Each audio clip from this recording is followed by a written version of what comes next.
All right, Vegan Patriot, thank you for joining me once again here on Grady TV. How are you? Hi, how are you?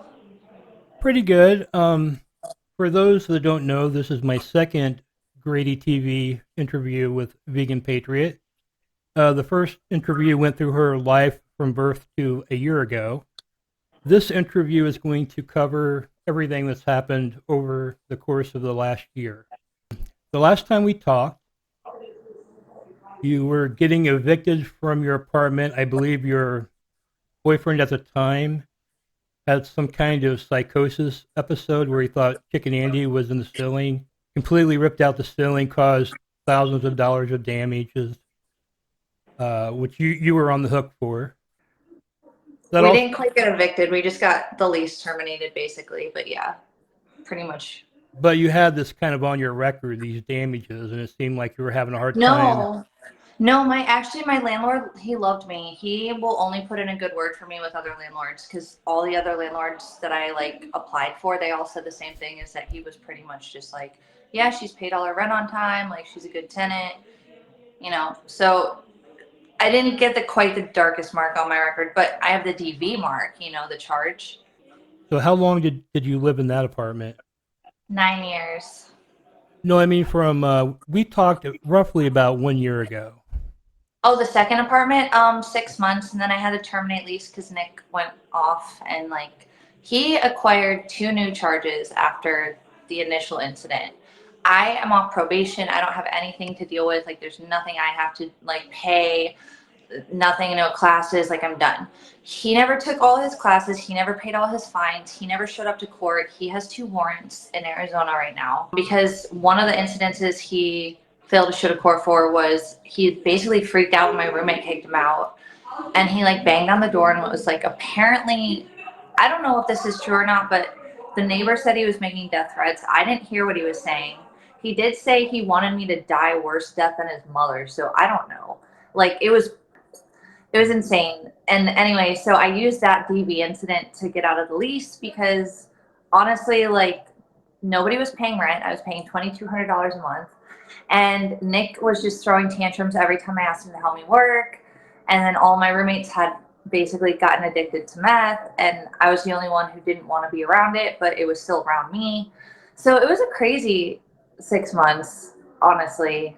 Yeah, I broke that lease and I decided to go homeless. And then I got a sublet in the hills, the West Hollywood Hills, for 2 months. And then I'm up in Sacramento right now, basically.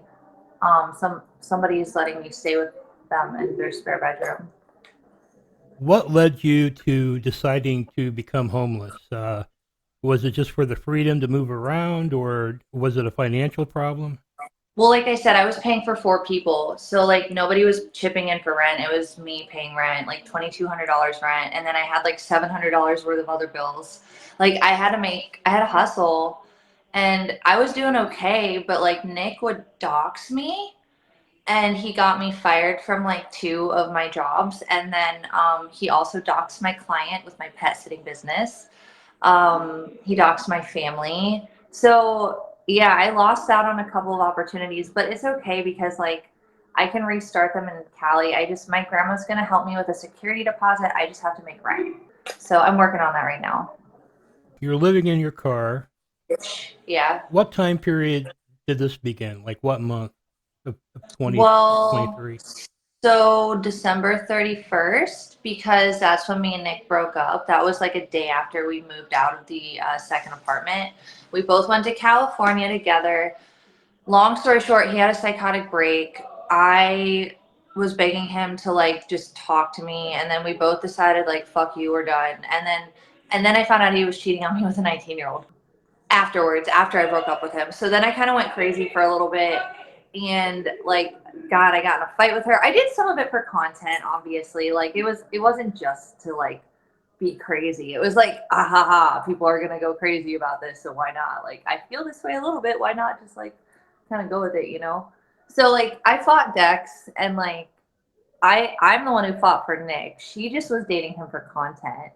And I wasn't fighting for him either. I was like over him at that point too. Like, I don't know how to explain it, but I just had this pent up like rage and fury about all of it. I was staying on the RVs too, and like honestly, at this point, I'm kind of over them, and I've had a lot of people reach out to me to like stay with them and like not have to be subjected to the exploitation. I'm sorry, that's what the RVs are. They just want to take my name and or any streamer's name that they can, and they just kind of want to profit off of that. And that's cool. That's how the game goes. But like, I don't want to be stuck with people that are basically abusing me when I'm trying to be their friends so that they can make money. You know what I'm saying? So like, I'm over the RVs if I don't have to be on them.